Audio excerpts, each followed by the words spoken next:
Hello guys, welcome छ तपाईहरुलाई मेरो किचनमा।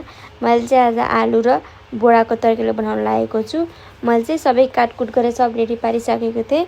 मैले बोडालाई चाहिँ बीचबाट छिर्छु किनकि मसलाहरु छिर्छ मिठो हुन्छ भनेर। अनि त्यसपछि खाना बनाउने मान्छे मै हो भन्दै मैले चाहिँ भिडियो बनाएछु। खाना बनाउने मान्छे त चिनिनु पर्यो नि त। अनि त्यसपछि दाल तरकारीले मात्रै त पुगेन, अनि मैले दाल पनि भिजाइसकेको छु। अब दालको लागि चाहिँ मैले कुकर बसाले, अनि त्यसमा चाहिँ मैले तेल हाले, अनि तेल तात्न छोड्दिएँ। अनि त्यसपछि नाचे म अब एकछिन तेल तात्दासम्म त के गरम हुन्छ। अनि त म नाचे, अनि मजाले नाचेपछि अनि मैले चाहिँ उता तेल पनि तात्यो। अनि त्यसपछि मैले त्यसमा जिरा फुराइसकेपछि मैले त्यसमा लसुन हाल्छु।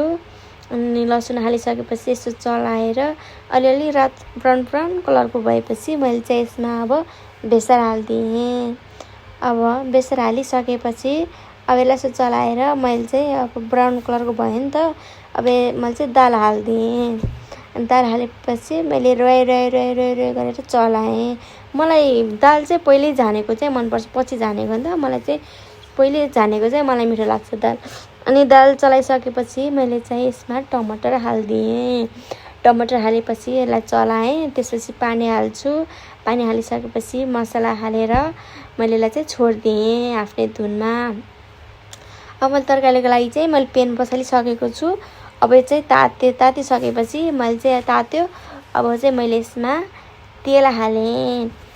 अनि तेल हालिसकेपछि मैले चाहिँ मलाई फेरि मेथी र जिरा फुराएको चाहिँ साह्रै मनपर्छ। मैले चाहिँ फुराइसकेँ।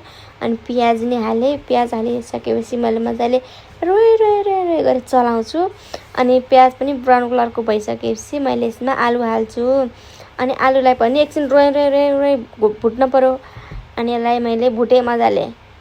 अनि भुटिसकेपछि अनि यसमा चाहिँ अब मैले चाहिँ बोडा हाल्छु, किनकि बोडा अब अलिअलि आलु 1-2 मिनट भुटेपछि मैले चाहिँ बोडा हाल्छु कि छिटै हाल्छु। बोडा चाहिँ पछि पाक्ने बेलामा हाल्यो भने त मिठै हुन्न, नुनै नआए जस्तो हुन्छ नि त। तर मैले यसलाई सँगसँगै जस्तो हालिदिन्छु क्या।